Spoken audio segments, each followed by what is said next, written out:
Hola, bienvenida familia. Qué gusto es encontrarme con cada uno de ustedes.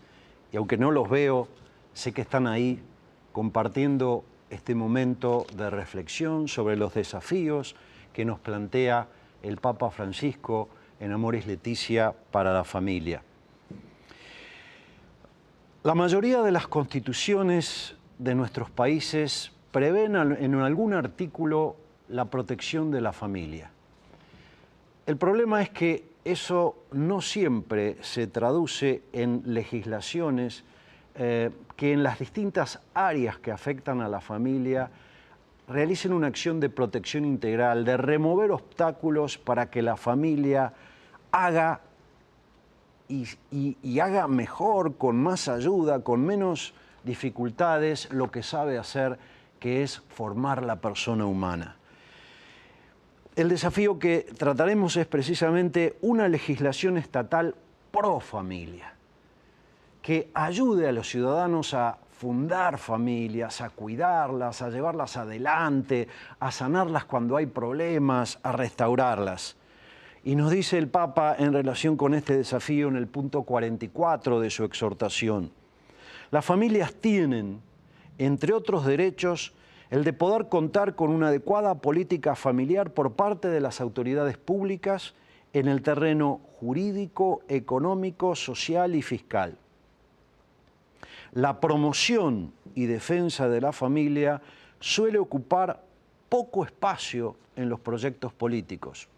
Y curiosamente, lo que más nos importa a las personas, seamos de centro, derecha, izquierda, ateos, católicos, judíos, es nuestros seres queridos, es nuestra familia.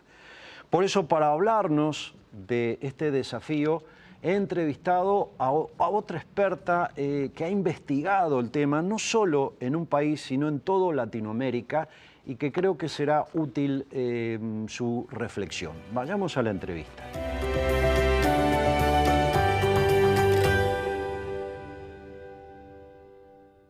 Hola, nos encontramos con Diana Muñoz Gómez. Diana es abogada, es especialista en familia, tiene también un magíster en Derecho y es profesora del Instituto para la Familia de la Universidad de La Sabana.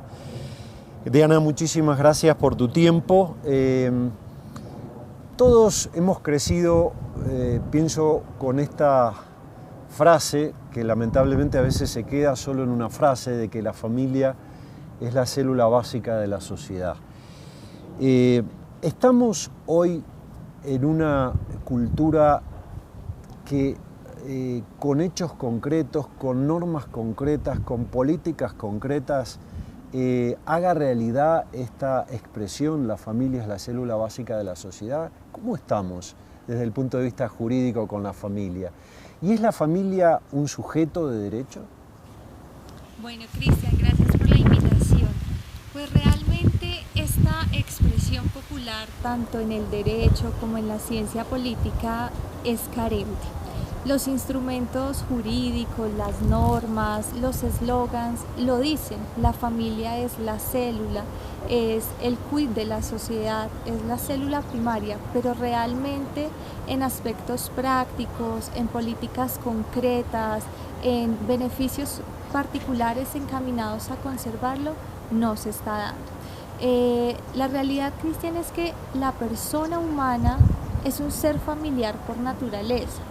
¿Por qué? Porque todas las personas compartimos la condición de que somos hijos, todos, independientemente del estado civil que tengamos en este momento, del nivel de satisfacción familiar, todos somos hijos. Todos estamos en ese núcleo familiar por nacimiento y por esencia. ¿Ello a qué lleva?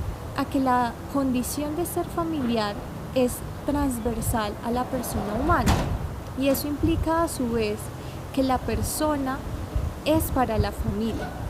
Si llevamos esto a un sistema más grande, tendríamos que decir que la familia es para la sociedad, pero a su vez que la sociedad es para la familia, porque en términos de... Se impactan mutuamente. Exacto, en términos de Bronfenbrenner, estamos hablando de distintos sistemas que interactúan y mutuamente se aportan como se perjudican.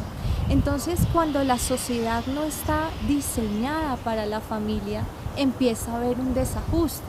En ese sentido, Cristian, fíjate por ejemplo desde la función reproductora de la familia, ¿no? La familia es el entorno donde se da lugar a las nuevas vidas.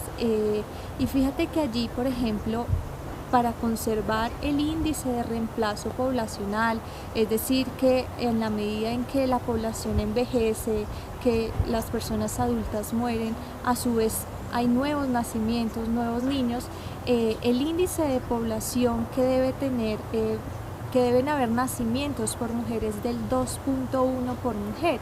Y en este momento ese porcentaje no se está dando, no se está dando simplemente por el uso de la libertad de la persona. Muchos matrimonios jóvenes, adultos, están diciendo queremos iniciar un proyecto de vida familiar, pero en este momento no vamos a tener más de un hijo, más de 2 hijos o no vamos a tener hijos. Por ejemplo, recientemente en Colombia se ha aplicado una encuesta sobre las percepciones de las familias. Fue un ejercicio que hicimos en el Instituto de la Familia de la Universidad de La Sabana con 1.527 personas colombianas, de las cuales el 60% dijeron definitivamente en este momento o no quiero tener hijos o no quiero tener más. Y si llevamos, por ejemplo, esta misma pregunta que se le hizo a familias en España, digamos, cambiando de continente, la cifra fue aún mayor. Fíjate que el 73% de quienes participan en esta encuesta anualmente dijeron no hijos. Esta respuesta negativa, ¿a qué se puede deber, Cristian? Hay un marco jurídico de protección para la familia que, como decíamos hace un momento, inicia con un catálogo de derechos, con una declaración jurídica que dice vamos a proteger a la familia porque la familia importa mucho y necesitamos asegurarle ciertas garantías. Por ejemplo, en el caso de Colombia es la Ley de Protección Integral a la Familia, la Ley 1361, que dice, por ejemplo, vamos a promover las familias numerosas, entendiendo la familia numerosa como aquella que tiene más de 3 hijos, y le vamos a dar estrategias concretas para cuidarla y promocionarla. Pero pasados los años de proclamación de esta ley, por ejemplo, en este momento no hay un marco que ponga concretamente a nivel de las empresas, a nivel del sector público, a nivel de cualquier iniciativa, unos beneficios especiales, una protección especial para cuidar las familias numerosas. Pero no nos vayamos a las familias numerosas, vamos a la familia de un solo hijo, aquella madre, aquel padre de familia. En el tema en Colombia, por ejemplo, la licencia de maternidad en este momento es de 18 semanas. 18 semanas en las que esa licencia se traduce en una remuneración del pago sin la prestación personal del servicio porque la madre está al cuidado de su hijo. Pero si nos vamos al tema del padre, que es igual responsable de la crianza y cuidado no solamente del hijo, sino también de su esposa, cuenta Cristian solo con 8 días hábiles para poder estar al pendiente del nuevo hijo, de la nueva madre. Entonces, cuando uno ve las cifras sorprendentes, llamativas de los porcentajes que dicen no quiero tener hijos o no quiero tener más hijos, encontramos el motivo en la carencia jurídica del tema de protección. Y a eso nos referimos con que la familia sea un sujeto de derechos. Diana, perdón que te interrumpa, ya que nos escuchan de toda Latinoamérica, esto que estás refiriéndote a Colombia, ¿es extensivo? ¿Es algo que podemos decir de todos los países de Latinoamérica, que en general no se facilita a los ciudadanos fundar familias, poderlas desarrollar, cuidarlas, restaurarlas cuando tiene conflictos? Es decir, no hay ayuda para el acto de mayor trascendencia en la vida, que es fundar la célula básica de la sociedad. No hay ayuda del Estado a través de una legislación adecuada. ¿Es esto general en Latinoamérica? Así es, Cristian, es una tendencia general. Desde finales del siglo pasado, a finales finales de los 1970, se puso muy de moda el término de la ecología, y aquí estamos hablando de la ecología familiar. Y la ecología en términos generales no es otra cosa que conservar el recurso, si bien satisfaciendo las necesidades del momento, pero conservando el recurso, protegiendo.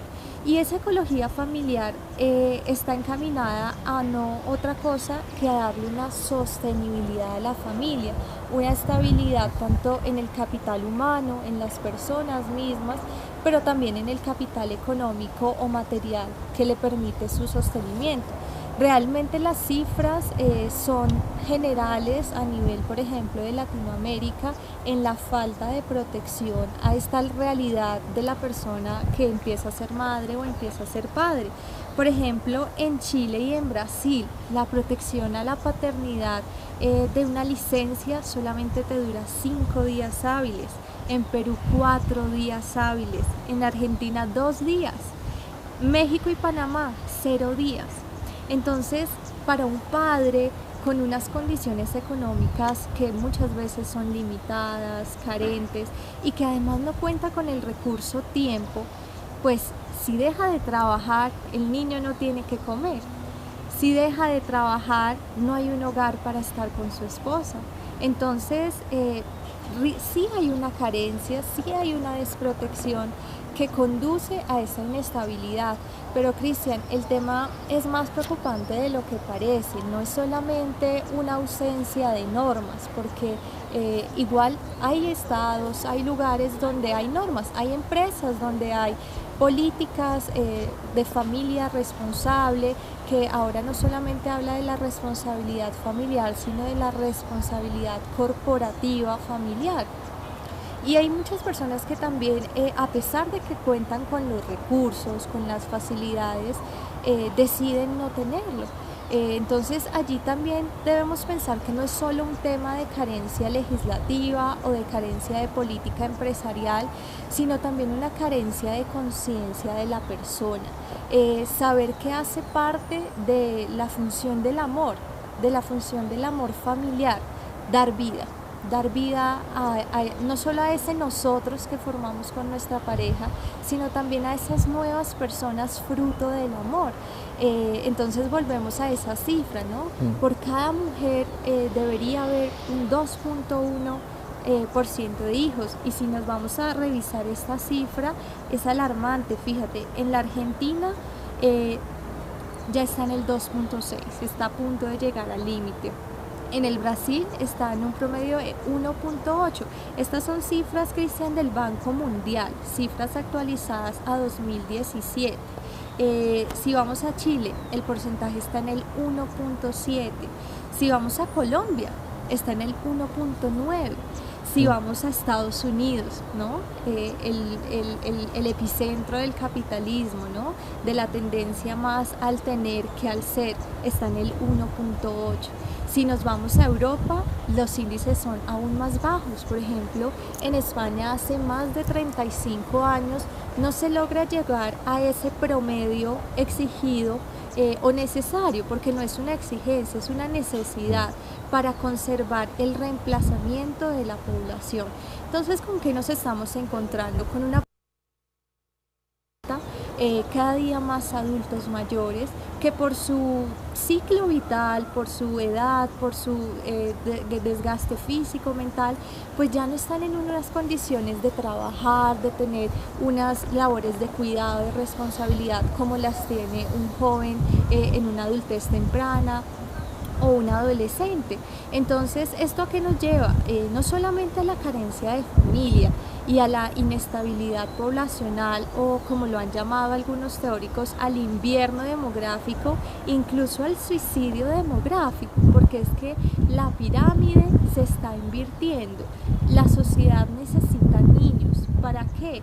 Para que aquellos adultos que ya están finalizando su etapa de la vida puedan ser cuidados por jóvenes, no solamente en el cuidado personal, sino si lo vemos también desde la esfera pública o desde la esfera del Estado, por ejemplo, el tema de los aportes pensionales, para poder satisfacer el rubro de porcentajes que implica la manutención de pensiones para adultos mayores.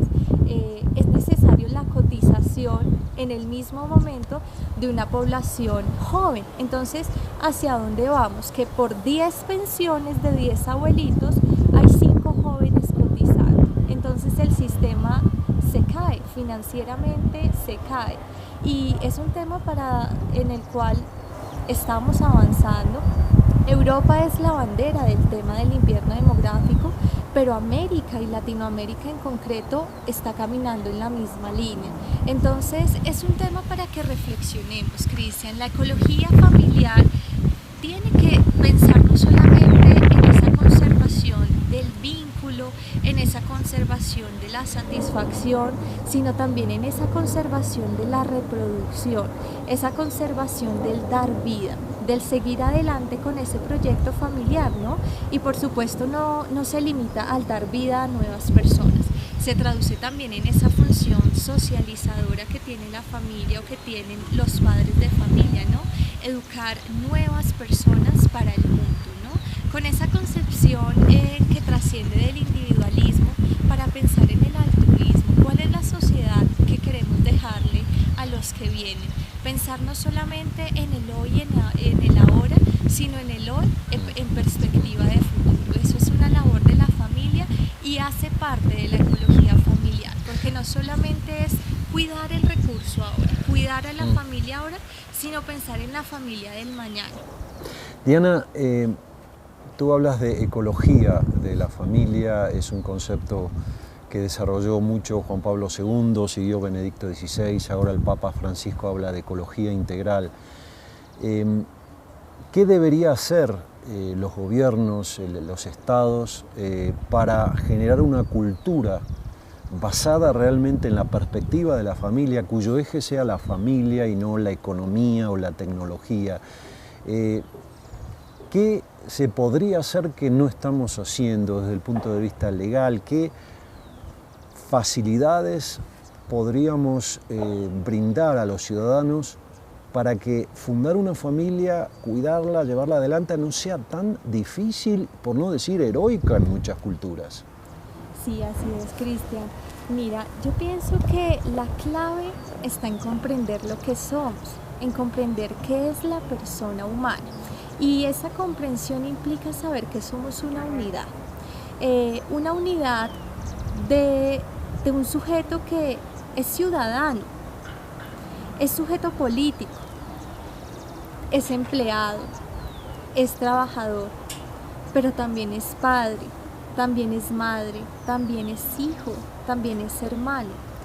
En el momento en que el Estado, el sector público, el sector político, el sector privado, incluso el sector educativo, Cristian, comprenda que no es un votante, un ciudadano, un empleado, un estudiante, una unidad de consumo, sino que es todo a su vez, es persona, es hijo, es empleado, es ciudadano, es ser racional, vamos a poder ver esa mirada holística de la persona.